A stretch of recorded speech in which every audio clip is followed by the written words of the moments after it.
Really, what do you cook for a giant?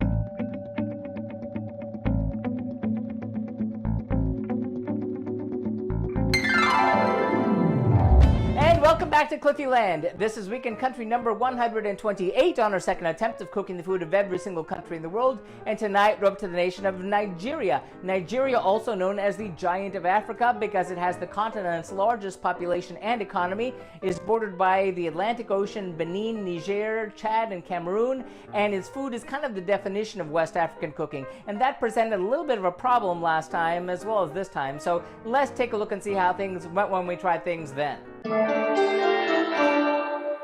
Well, 4 years ago on the Global Cooking Challenge, my first problem was trying to find a dish from West Africa, from Nigeria, that I hadn't already cooked for some other West African country, because, we've kind of cooked most of them already. So I wound up cooking across 2 nights. Now, the first night is the night that we're going to try to be reproducing here.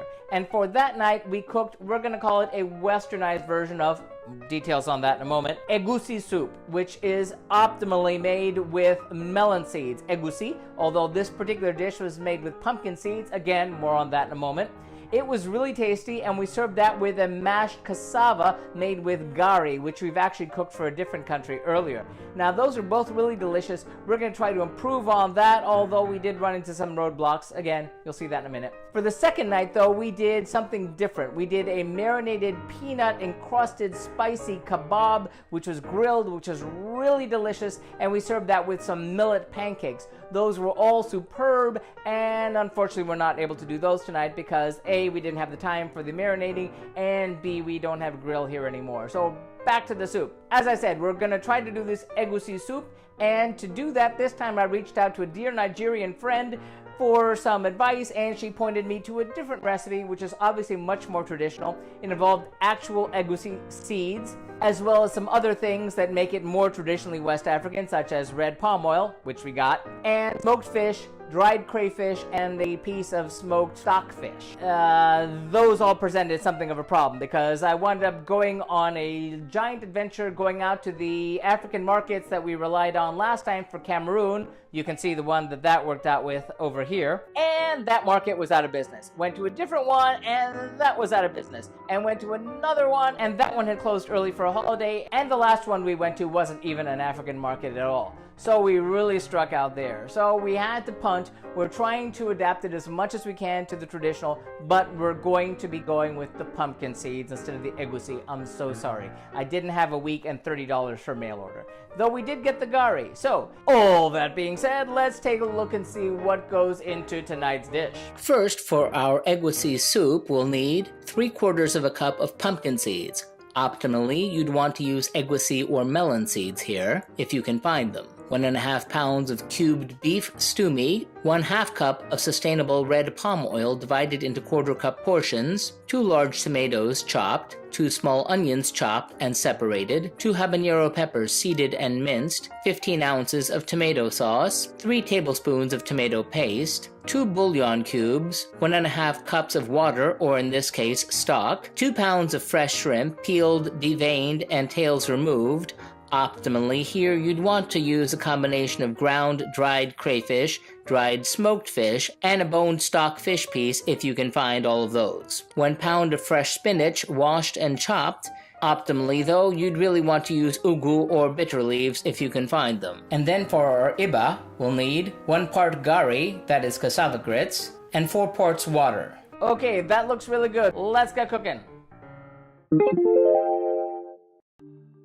First, place the seeds in a spice grinder and blend them for 30 to 40 seconds or until the mixture is a powdery paste. If it's not powdery enough, keep grinding. Then set that aside. Wash the beef and cut it into bite-sized cubes. Season it with salt and pepper, and then in a heavy pot or Dutch oven, heat 1/4 cup of the oil over medium-high heat. Then in batches add the beef, and sauté for 3 to 5 minutes or until brown but not cooked through. Reserve the beef, and then add 1 chopped onion to the pot. Add 1 bouillon cube, and sauté until softened, about 7 to 10 minutes. Meanwhile, into a blender, place the tomatoes, the other chopped onion, and the chili peppers, and blend for about 30 seconds or until smooth. Then, in a skillet or saucepan, heat the remaining quarter cup of red palm oil over medium heat. Add the ground seeds, stir well and let it fry for a few minutes. Then add the remaining bouillon cube, the tomato-onion mixture, and the tomato paste. Mix it well, and return the meat to the pot. Add the seeds and the tomato mixture to the pot, and reduce the heat to medium-low and cover, and cook for 40 minutes or several hours if you want the meat more tender, stirring occasionally to make sure it doesn't dry out. Then add the tomato sauce, water or stock, and the shrimp, and simmer for 10 minutes.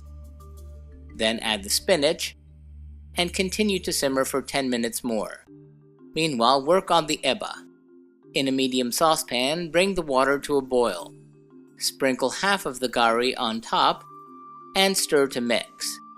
And while still stirring, add the remaining gari, and continue to cook, stirring all the while until the mixture reaches the consistency of mashed potatoes.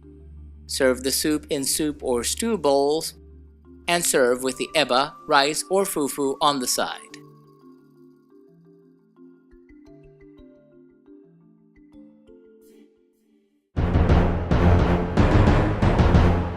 How did that turn out? Well, substitutions or not, it was really delicious. It had that nice creaminess that came from the seeds and a really nice bit of heat from the chili peppers.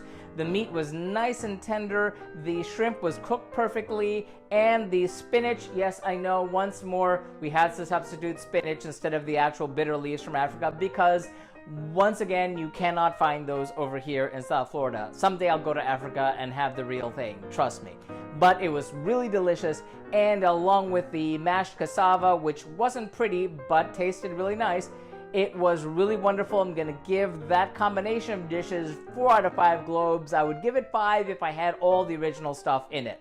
But that red palm oil really did take you right to West Africa, so I'm really happy for that. I had seconds, looking forward to having leftovers, so yay Nigeria. Now that does it for Africa for a good long time. We won't be back here until we get to the letter R, but next week we will be back in Europe. Join us for the food of Norway. See you then.